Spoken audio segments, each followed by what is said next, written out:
En este vídeo del curso de Evaluación y Expresión de la Incertidumbre de Medida vamos a estudiar la ley de propagación de incertidumbres. Para ello, resulta ilustrativo considerar el siguiente ejemplo. En un examen de física, un profesor preguntó a sus alumnos que describieran cómo se podría determinar la altura de un edificio usando un barómetro. La respuesta que esperaba el profesor consiste en argumentar que la presión atmosférica depende de la altitud, de modo que midiendo la presión en la base y en la cima del edificio se puede calcular la diferencia de altitudes y, por tanto, la altura del edificio. Sin embargo, un alumno propuso el siguiente procedimiento de medida. Me subiría a la azotea del edificio, ataría el barómetro a una cuerda, descolgaría esa cuerda hasta que el barómetro tocase el suelo, haría una marca en la cuerda y mediría la longitud desde esa marca hasta el otro extremo de la cuerda, donde estaba el barómetro. Esa sería la altura del edificio. El método propuesto era formalmente correcto, pero el profesor no estaba seguro de que el alumno supiese suficiente física, de modo que decidió pedir la opinión de un evaluador independiente. Después de meditarlo un poco, decidieron darle otra oportunidad. Le formularon de nuevo la cuestión y le dieron 6 minutos para responder. Después de meditar durante 5 minutos, el alumno formuló esta respuesta. Me subiría a la azotea del edificio con el barómetro.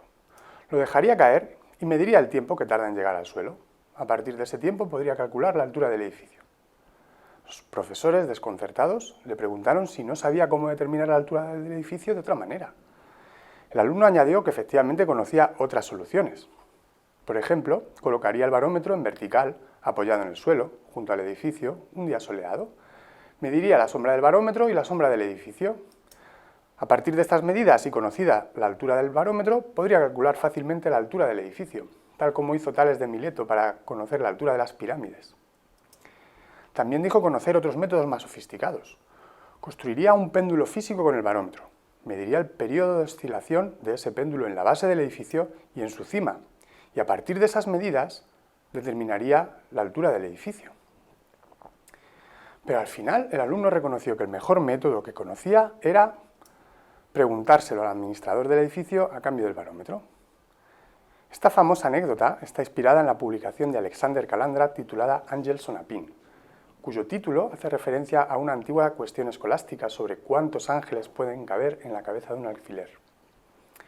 El ejemplo del barómetro sirve para ilustrar el hecho de que normalmente la magnitud objeto de medición, que llamaremos Y, no la medimos directamente, sino que la obtenemos a partir de otras magnitudes, llamaremos X sub i. Podemos preguntarnos cuál sería la incertidumbre asociada a la medida de la altura del edificio con cada uno de los métodos de medida propuestos por el alumno. Desde un punto de vista empírico, sería preferible aquel método que tenga asociada una incertidumbre menor. Curiosamente, la primera de las respuestas del alumno es la que proporciona una medida más precisa y exacta de la altura del edificio. El problema de evaluación de incertidumbres de medida está compuesto por dos etapas. La primera etapa es la etapa de formulación, que da lugar a un modelo de medición. En la etapa de formulación, el metrólogo decide qué magnitud pretende medir, que será el mensurando, y llamaremos magnitud de salida. La expresaremos con el símbolo Y. Decide también cuáles son las magnitudes de entrada de las cuales depende el mensurando, llamadas X sub i, que serán las fuentes de incertidumbre en nuestro modelo. Desarrolla un modelo de medición, esto es, una relación matemática entre todas las magnitudes involucradas en la medición. A continuación, caracteriza las distribuciones de probabilidad de las magnitudes de entrada X sub i. Y una vez completada la etapa de formulación, podemos abordar la segunda etapa del proceso, que es la etapa de cálculo, la cual es puramente computacional. En esta etapa, usando los valores de las estimaciones de las magnitudes de entrada y sus incertidumbres, debemos determinar la estimación de la magnitud de salida y su incertidumbre. Para ilustrar el cálculo de la incertidumbre, analizaremos el caso sencillo de una función de una única variable. Podemos ver gráficamente cómo la incertidumbre en la magnitud de entrada x se propaga y genera una incertidumbre en la magnitud de salida y. El valor de esa incertidumbre en la magnitud de salida depende de cuán grande es la variación de la magnitud y al variar la magnitud x. Esto lo podemos representar usando los denominados coeficientes de sensibilidad.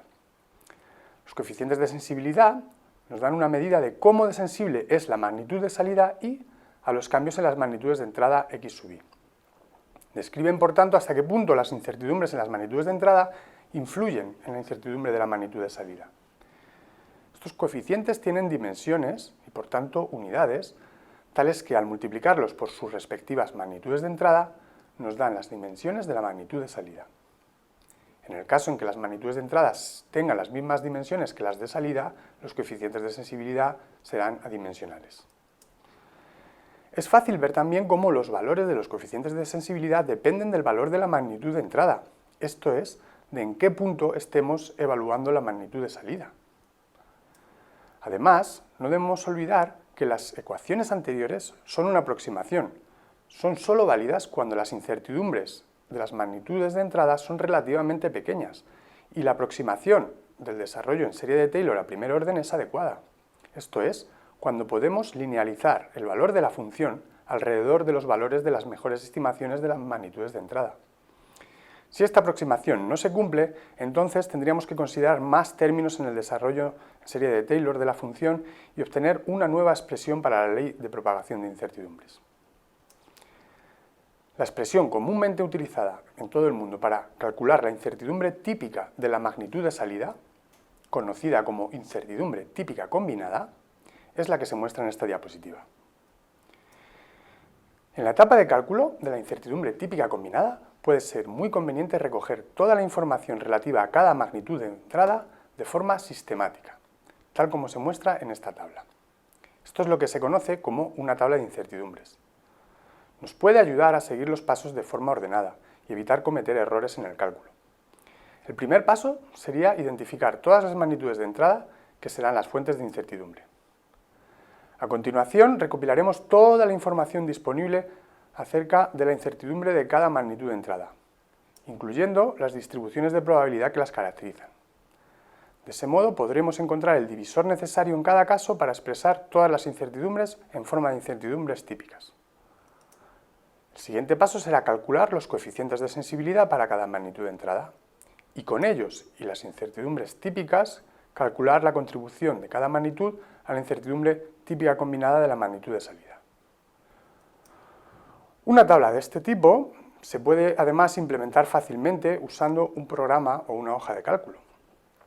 La principal ventaja de este método es que podemos identificar fácilmente si alguna de las magnitudes de entrada tienen una contribución superior al resto en la incertidumbre típica combinada de la magnitud de salida. De esa manera podemos plantearnos cómo mejorar el experimento para reducir la incertidumbre.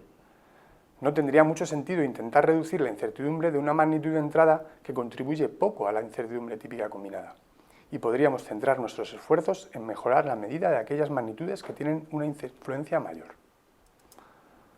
Con todo lo que acabamos de ver, podemos resumir el método de evaluación de la incertidumbre de medida siguiendo los siguientes pasos.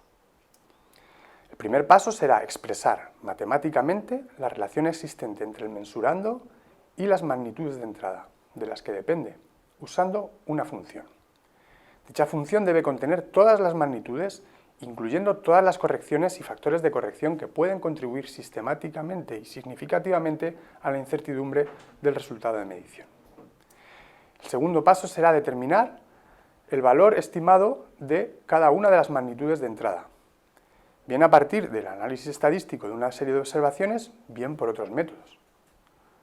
A continuación debemos evaluar la incertidumbre típica de cada una de las magnitudes de entrada.